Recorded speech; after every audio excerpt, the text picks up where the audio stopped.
Hello बच्चों, good morning. कैसे हैं आप लोग? आशा है कि स्वस्थ होंगे, मज़े से होंगे, है ना। और पढ़ाई भी अच्छे से चल रही होगी। हम लोग जो वीडियो भेज रहे हैं उसका भी आप लोग पूरा उपयोग कर रहे होगे, है ना, पढ़ाई के लिए। चलो, तो आज हम कक्षा 8 का पाठ 3 अहिंसा की विजय पढ़ेंगे। ये एक कहानी है बच्चों, जिसके लेखक हैं भगवत शरण उपाध्याय। इस कहानी में उदारता, परोपकार और अहिंसा जैसे प्रमुख मानवीय गुणों के बारे में बताया गया है। और ये जो महात्मा बुद्ध हुए हैं उनसे रिलेटेड एक बहुत ही प्रसिद्ध कहानी है, जो आपको कक्षा 8 में दी गई है कि किस तरह आपको इन गुणों से परिचित होना है। तो पढ़ते हैं इस कहानी को। एक बार महात्मा बुद्ध मगध की राजधानी राजगृह से चलकर श्रावस्ती पहुँचे। महात्मा बुद्ध मगध की राजधानी राजगृह से श्रावस्ती पहुँचे। श्रावस्ती कौशल की राजधानी हुआ करती थी उस समय। कहाँ की? कौशल देश की। वर्तमान अयोध्या के आसपास का प्रदेश उस समय कौशल कहलाता था। जो अयोध्या है, जिसको हम जानते हैं अयोध्या, जो भगवान राम की नगरी कही जाती है, उत्तर प्रदेश में है वर्तमान में, तो उसके आसपास का प्रदेश कौशल कहलाता था। वहाँ का राजा प्रसेनजित महात्मा बुद्ध का शिष्य था। वहाँ का राजा जो है कौन था? प्रसेनजित, जो कि महात्मा बुद्ध को बहुत मानता था, उनका शिष्य था। श्रावस्ती पहुंचने पर महात्मा बुद्ध ने राजा को बड़ा व्याकुल पाया। जब श्रावस्ती महात्मा बुद्ध पहुंचे तो जब उनकी मुलाकात राजा से हुई तो उन्होंने देखा कि राजा बहुत ही व्याकुल है। उन्होंने पूछने पर राजा ने कहा, भगवान, अंगुलीमाल डाकू से मेरी प्रजा बड़ी त्रस्त है। राजा ने बताया कि जो अंगुलीमाल नाम का एक डाकू है, उसके राज्य की जनता बहुत ही परेशान है। इसी से मैं बहुत चिंतित हूँ। और उस प्रजा की चिंता या परेशानी के कारण राजा भी चिंतित है। क्या करूँ, कुछ समझ में नहीं आता। अब उसे समझ में नहीं आ रहा कि वो क्या करे। महात्मा बुद्ध ने राजा को धीरज बंधाया और कहा कि मैं तुम्हारी चिंता दूर करूँगा। महात्मा बुद्ध जो थे, उन्होंने राजा को धीरज बंधाया, मतलब उसको आश्वासन दिया कि मैं तुम्हारी चिंता को दूर कर दूँगा। अंगुलीमाल बड़ा भयंकर डाकू था। अब देखिए, अंगुलीमाल के बारे में जानते हैं यहाँ पर। अंगुलीमाल एक बहुत ही भयंकर डाकू था। उसके अत्याचार से प्रसेनजित की प्रजा त्राही त्राही कर रही थी। उसने प्रजा में बहुत ज़्यादा आतंक फैलाया हुआ था और प्रजा उससे बहुत ज़्यादा परेशान थी। त्राही त्राही करना मतलब उससे बहुत ज़्यादा परेशान थी। उसने 1000 आदमियों की हत्या करने की प्रतिज्ञा कर रखी थी। उसने क्या प्रतिज्ञा कर रखी थी कि वो 1000 लोगों का वध कर देगा, उनको मार देगा। परंतु वह कितने आदमी मार चुका है, इसका हिसाब रखना उसके लिए कठिन था। अब वो क्योंकि एक डाकू था और शायद उतना पढ़ा लिखा भी नहीं था, तो इस चीज़ का हिसाब रखना कि अब तक वो कितने लोगों को मार चुका है, वो उसके लिए कठिन कार्य था। इसके लिए उसने एक युक्ति निकाली, एक उपाय निकाला कि जब भी वह किसी का वध करता तो उसकी एक उंगली काट लेता था। जब भी वो किसी व्यक्ति को मारता था, उसकी एक उंगली काटकर अपने पास रख लेता था। इस प्रकार उसके पास उंगलियों की एक माला बनती जा रही थी, जिसे वह गले में डाले रहता था। इस तरह एक एक करके उसके पास उन उंगलियों की एक माला बनती जा रही थी। इसी कारण उसका नाम अंगुलीमाल पड़ गया। अंगुलीमाल का नाम सुनकर देश के लोग कांप उठते थे। जो अंगुलीमाल था, उसका नाम सुनकर देश के लोग कांप जाते थे। जिधर से वह निकल जाता उधर चीख पुकार मच जाती थी। उसकी क्रूरता की कहानियाँ दूर दूर के देशों में भी फैली हुई थी। जो उसकी क्रूरता मतलब उसके क्रूर रवैया या क्रूर व्यवहार की कहानियाँ या किस्से थे, वो दूर दूर तक फैले हुए थे। प्रसेनजित से विदा लेकर महात्मा बुद्ध उस जंगल की ओर चल पड़े जिसमें अंगुलीमाल रहता था। जब राजा की चिंता का कारण था जो अंगुलीमाल, उस चिंता को दूर करने के लिए महात्मा बुद्ध उस जंगल की ओर चल पड़े जहाँ पर वो अंगुलीमाल नाम का डाकू रहता था। जहाँ से जंगल शुरू होता था वहाँ राजा की ओर से पहरेदार तैनात था, जो उधर जाने वालों को सावधान कर देता था और उन्हें रोक देता था। राजा ने उस जंगल के शुरू होने के पहले एक पहरेदार बैठा रखा था, जो किसी व्यक्ति को, चाहे वो अनजाने में जाए या जानबूझकर जाए, मना करता था उस जंगल में जाने के लिए। जहाँ पर वो अंगुलीमाल नाम का डाकू रहता था। महात्मा बुद्ध भी जब उस ओर चले तो पहरेदार उनके पास पहुंचा। वह जानता था महात्मा बुद्ध जो कि अंगुलीमाल को ही ढूंढते हुए जा रहे थे, तो वो भी उस जंगल में जाने लगे। तो उस पहरेदार ने क्या किया, आइए देखते हैं आगे, कि बुद्ध जैसे महात्मा का कोई कुछ नहीं बिगाड़ सकता, परंतु वह अपना कर्तव्य समझकर बुद्ध के चरण पकड़कर बोला। अब जब उस पहरेदार ने देखा कि महात्मा बुद्ध उस जंगल की ओर जा रहे हैं, तो वो इस चीज़ को भली भांति जानता था कि उनका कोई कुछ नहीं बिगाड़ सकता, लेकिन क्योंकि राजा ने हर एक व्यक्ति को उस जंगल में जाने से आगाह करने की ड्यूटी उसको दे रखी थी, इसलिए उसने अपना कर्तव्य जानकर उनको रोका। वह उनके चरणों में गिर पड़ा और बोला, महाराज, उधर भयंकर डाकू अंगुलीमाल रहता है, उससे प्राणों का खतरा है, कृपया उधर न जाएं। उसने महात्मा बुद्ध को समझाया, कहा कि अंगुलीमाल डाकू इस जंगल में रहता है, आप जहाँ जा रहे हैं, और उससे आपको प्राणों का खतरा है, कृपया कर उधर मत जाइए।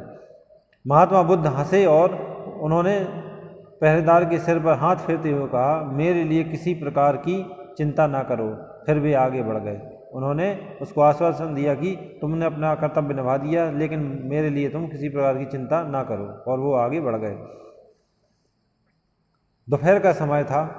चारों ओर पेड़ों ने छाया कर रखी थी। जंगल की राह चलना आसान नहीं था।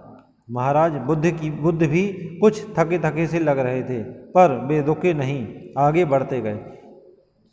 जो समय क्या था, दोपहर का, तो चारों ओर पेड़ों ने छाया कर रखी थी, मतलब चारों ओर जंगल के पेड़ों की छाया छाई देखी जा रही थी, और जंगल की राह चलना आसान नहीं था। जो जंगल की राह थी वो बहुत ऊबड़ खाबड़ और चलने में बहुत कठिनता उत्पन्न करने वाली थी। महाराज बुद्ध भी कुछ थके थके से लग रहे थे, पर वे रुके नहीं, आगे बढ़ते गए। जैसा कि उनका उद्देश्य था कि वो उसी डाकू को ढूंढने जा रहे थे, इसलिए अपने उद्देश्य की ओर आगे बढ़ते हुए वो चले जा रहे थे। उनका हृदय संसार के कष्टों को देखकर दुखी था, परंतु अपने ज्ञान से उनके मुख पर सदैव मुस्कान रहती थी। जो महात्मा बुद्ध थे वो थके जरूर थे, लेकिन उनके चेहरे पर हमेशा मुस्कान नजर आती थी। अब ये मुस्कान उनके ज्ञान के कारण थी, और ललाट मतलब माथा सदा चमकता रहता था। आदमी आदमी को मारता क्यों है, जीव को देखकर प्रसन्न क्यों नहीं होता। आदमी आदमी को मारता क्यों है, जीव को देखकर प्रसन्न क्यों नहीं होता। ये मन में विचार करते हुए आगे बढ़ते जा रहे थे। अचानक उन्हें कोई कठोर और भारी आवाज़ सुनाई दी, ठहर जा। एक कठोर और भारी आवाज़ में किसी ने उनसे कहा, ठहर जा। ध्यानमग्न होने के कारण महात्मा बुद्ध आगे ही बढ़ गए। अब क्योंकि वो विचारमग्न थे, ध्यानमग्न थे, इसलिए वो एक बार उसकी बात को नहीं सुन पाए और वो आगे बढ़ गए। थोड़ी देर में वे ही शब्द फिर से सुनाई पड़े, ठहर जा। तो महात्मा बुद्ध रुक गए। अब की बार उन्होंने उस आवाज़ को सुन लिया और वो रुक गए। तुरंत ही घनी झाड़ियाँ चीरती हुई एक विकराल मूर्ति आ खड़ी हुई।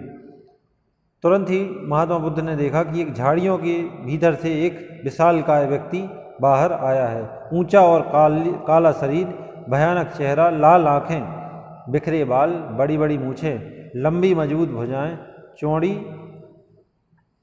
चौड़ा सीना और हाथ में कटार। ये उसका वेश था, ये उसका स्वरूप था। निश्चय ही यह मनुष्य नहीं, कोई दैत्य था। निश्चित ही उन्होंने देखा कि मतलब उसका जो डील डॉल था, उसका शरीर था, इतना भयानक था कि लग रहा था कि ये मनुष्य नहीं, कोई दैत्य या राक्षस है। उसके गले में अंगुलियों की माला देखकर बुद्ध को पहचानने में देर नहीं लगी कि यही अंगुलीमाल डाकू है। उनको पहचानने में बिल्कुल भी समय नहीं लगा कि ये अंगुलीमाल ही है, जिसको वे ढूंढने के लिए जंगल में जा रहे थे। महात्मा बुद्ध ने उस पर अपनी दृष्टि डाली। उनकी नज़र में भय ना था, उनको उस डाकू से बिल्कुल भी डर नहीं लग रहा था। उनकी नज़र में किसी प्रकार का कोई डर नहीं दिखाई दे रहा था, बल्कि प्यार था। उन्होंने प्रेम पूर्वक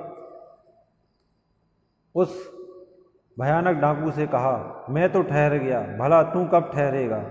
उन्होंने कहा कि मैं तो ठहर गया हूँ, लेकिन तू कब ठहरेगा, मतलब मैं तो रुक गया हूँ, लेकिन तुम कब रुकोगे। अंगुलीमाल चकित हो गया। अंगुलीमाल इस चीज़ को देखकर, इस चीज़ को सुनकर बुद्ध द्वारा कही गई इस बात को सुनकर वो चकित हो गया। उसके सामने आने वालों की हमेशा भय से घिग्गी बन जाया करती थी, पर आज तक उसे कोई ऐसा आदमी न मिल सका जिसने उससे आँख से आँख मिलाकर बात की हो। वो इस सोच में पड़ गया कि जो भी उसके सामने आता था वो डर के मारे कांपने लगता था और मुंह से उसके कुछ भी नहीं निकलता था। लेकिन आज पहली बार कोई ऐसा व्यक्ति आया है जिसने उससे आँख से आँख मिलाकर बात की है। यह कौन है? जो डरना तो दूर रहा बल्कि शांतिपूर्वक मुस्कुरा रहा है। ये सोचते हुए वो महात्मा बुद्ध के बारे में सोच ही रहा था कि महात्मा फिर बोल पड़े, बोल कब ठहरेगा तुम? उन्होंने फिर से उस अंगुलीमाल डाकू से पूछा, बताओ कब ठहरोगे तुम? अंगुलीमाल पर महात्मा की बातों का जादू का सा असर हुआ। वह विनीत स्वर में बोला, महात्मा मैं आपकी बात नहीं समझ सका। मतलब उसने बोला कि हे महात्मा मैं आपकी बात नहीं समझ पाया हूँ। बुद्ध बोले, अरे जीवन में तो जन्म से मरण तक वैसे ही बहुत दुख हैं, तू उसे अपनी क्रूरता के कारनामों से क्यों बढ़ा रहा है? मैं तो ज्ञान प्राप्त कर बंधन से छूट गया, पर तू जो इस प्रकार मारकाट का काम करता जा रहा है, इनसे कब छुट्टी लेगा? बोल कब ठहरेगा तू? महात्मा बुद्ध ने कहा कि मनुष्य के जीवन में वैसे ही जन्म से लेकर मृत्यु के पूर्व तक बहुत सारी दुख हैं, बहुत सारी परेशानियां हैं। तू अपनी क्रूरता अपने कारनामों से उसको क्यों बढ़ा रहा है? मैं तो ज्ञान प्राप्त करके इस बंधन से, जीवन मृत्यु के बंधन से दूर हो चुका हूँ, पर तू जो इस प्रकार मारकाट कर रहा है ये करना कब बंद करेगा? इनसे कब छुट्टी लेगा? मतलब इनको कब छोड़ेगा? वह डाकू जिसने डर कभी ना जाना था, जिससे सारी दुनिया कांपती थी, आज एक निशस्त्र महात्मा के तेज से कांप रहा था। आज वो भी डर रहा था उस महात्मा के, निशस्त्र महात्मा के तेज से मतलब उनकी आंखों में उसको एक अजीब प्रकार का, एक विशेष प्रकार का तेज दिखाई दे रहा था, जिसके कारण उसके मन में भी भय व्याप्त हो गया था। सहसा वह बुद्ध के चरणों में गिर पड़ा और बोला, महात्मन मुझे राह दिखाएं। उसने कहा कि हे महात्मा मुझे ज्ञान प्रदान करें, मुझे राह दिखाएं, मेरे सामने अंधेरा ही अंधेरा है, मतलब मुझे कुछ सूझ नहीं रहा है कि मैं क्या करूं, आप मुझे रास्ता दिखाएं। बुद्ध ने उसको शांति, दया, प्रेम का उपदेश दिया। गौतम बुद्ध ने उनको शांति, दया और प्रेम का मार्ग दिखाया, अपना ज्ञान प्रदान किया। अंगुलीमाल की आंखें खुल गईं, उसके मन का अंधकार दूर हो गया। अंगुलीमाल था जो, उसकी आंखें खुल गई थीं और उसके मन का अंधकार था वो दूर हो चुका था। उसने अंगुलीमाल की माला तोड़ डाली और कटार दूर फेंक दी। जो अंगुलीमाल डाकू था उसने अपने गले में पहनी हुई अंगुलियों की माला जो है वो तोड़ दी और अपने पास रखी हुई कटार, जिससे वो लोगों को तंग करता था, परेशान करता था, उनको मौत के घाट उतारता था, उनकी उंगलियां काटता था, उसको फेंक दिया। अंगुलीमाल ने हिंसा का जीवन सदा के लिए त्याग दिया और वह भगवान बुद्ध का शिष्य बन गया। इस तरह उसने हिंसा का रास्ता छोड़कर और भगवान बुद्ध के द्वारा दिए हुए ज्ञान को अपनाकर वह उनका शिष्य बन गया और इस तरह ये कहानी समाप्त होती है। तो इस कहानी के बच्चों प्रश्न उत्तर जैसा कि आप लोगों ने शायद लिख लिए होंगे, है ना? तो इस कहानी के बाद जो इसके शब्द अर्थ हैं और सही जोड़ी है उसको आप लोग यहाँ देख सकते हो। मैं उसको कैमरे के सामने ले जा रहा हूँ। यदि यहाँ पर किसी प्रकार की कोई समस्या हो एक्सरसाइज में या क्वेश्चन आंसर में, तो आप लोग कमेंट करके पूछ सकते हो। भाषा की बात भी देखिए, ये बहुत इम्पोर्टेंट है। यहाँ जो समानार्थी शब्द, विपरीत शब्द, सही वर्तनी, शुद्ध वर्तनी और भी जो ग्रामर का पोर्शन दिया हुआ है उसको ध्यान से देख सकते हैं आप लोग। तो आशा है कि इस पाठ को समझ में आया होगा आपके। और यहाँ पर कोई भी किसी भी प्रकार की, चाहे वो ग्रामर से संबंधित प्रॉब्लम हो या प्रश्नोत्तर से संबंधित प्रॉब्लम हो, यदि आपको हो तो आप अपने कमेंट में मुझसे पूछ सकते हैं। ओके, जब तक के लिए स्वस्थ रहिए।